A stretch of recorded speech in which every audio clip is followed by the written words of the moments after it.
Om Swastiastu. Hello, we are from Mataram University, Development Economic Study Program, International Class Semester 1 from Group 2. With me, Hani Alia. I am Vicky Adrian. I am Ida Bagus Putuwidana. I am Ika Sulistiani. I am Ibu Turustu Yatista. Today, we will talking about kemiskinan di Indonesia. With the big topic is negara kaya, rakyat sengsara. Indonesia adalah negara yang sangat kaya, yang merupakan negara kepulauan terbesar di dunia. Indonesia sangat kaya dari segi sumber daya alamnya, hasil alam yang sangat melimpah ruah adanya. Dari hutannya, lautnya, minyak buminya, tambang emasnya, dan masih banyak lainnya. Namun mengapa masih banyak rakyatnya yang merasa sengsara? Mengapa masih banyak rakyatnya yang belum mendapatkan keadilan? Dalam Pancasila alinea kelima berbunyi, keadilan sosial bagi seluruh rakyat Indonesia. Namun mengapa masih banyak rakyat yang belum mendapatkan kenikmatan keadilan itu? Kemiskinan masih mendominasi, pengangguran masih banyak terjadi. Lantas bagaimana negara ini bisa jaya kalau rakyatnya masih sengsara?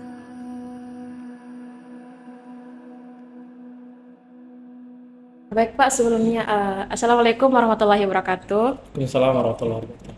Sebelumnya kami ucapkan terima kasih atas waktu yang telah Bapak sediakan untuk kami agar bisa mewawancarai Bapak pada hari ini.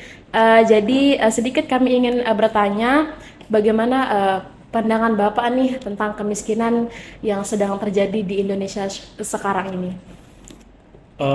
Baik, soal kemiskinan itu kalau kita lihat ada satu indikator yang general kita gunakan, yaitu Gini rasio, yaitu bagaimana kita mengukur tingkat kemiskinan satu orang dengan orang lainnya.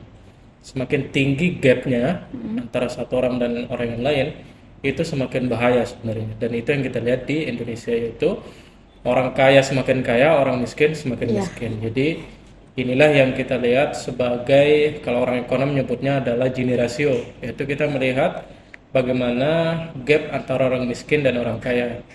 Dan menurut saya di Indonesia sendiri fenomena orang kaya semakin kaya dan orang miskin semakin miskin itu real terjadi di depan kita. Jadi ini yang perlu kita sama-sama perhatikan, dan ke depan mungkin perlu kita pikirkan solusi bersama untuk kemiskinan ini.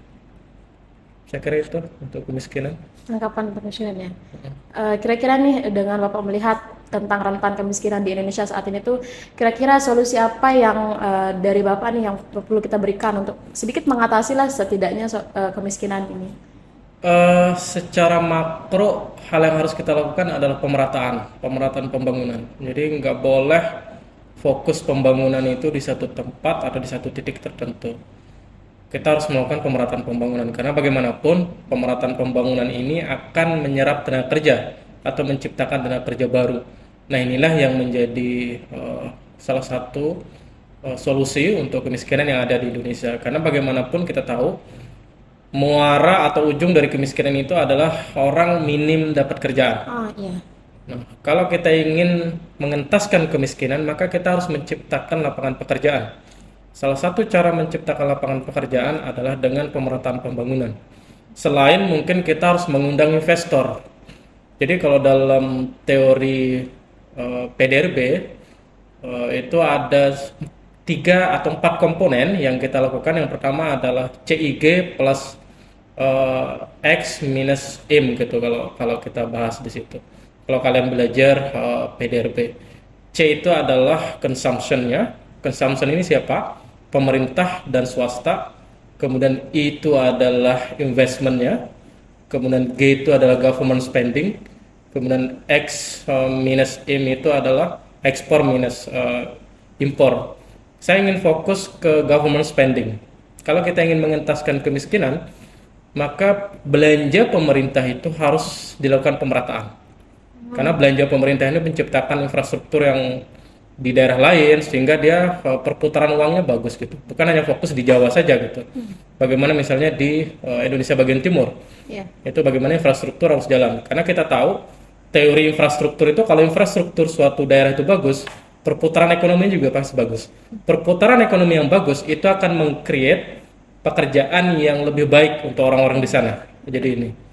Ada satu lagi instrumen yang bisa kita gunakan yaitu investment atau investasi. Jadi kalau kita ingin mengentaskan kemiskinan, investasi juga bisa kita undang. Contoh paling sederhana adalah kalau kita lihat daerah kita, itu daerah Mandalika, KIK Mandalika.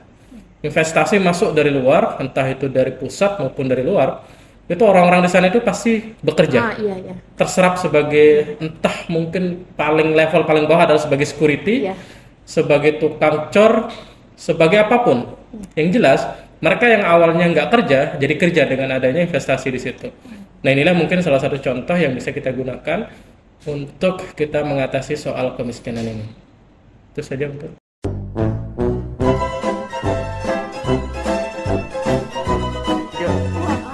Nggak apa-apa dua-duanya. Ya, ntar kita cari. Pak, 3.